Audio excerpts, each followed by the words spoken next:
Muchas personas piensan que roncar, dormir mal o despertar cansados es normal.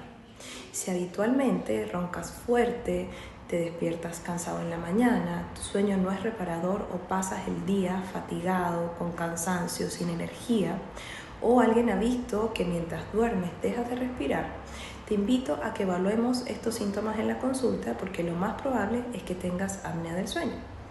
Y la apnea del sueño impacta negativamente en tu salud cardiovascular, en tu salud cognitiva, afecta la memoria, la concentración, la atención e incluso en el ánimo del paciente.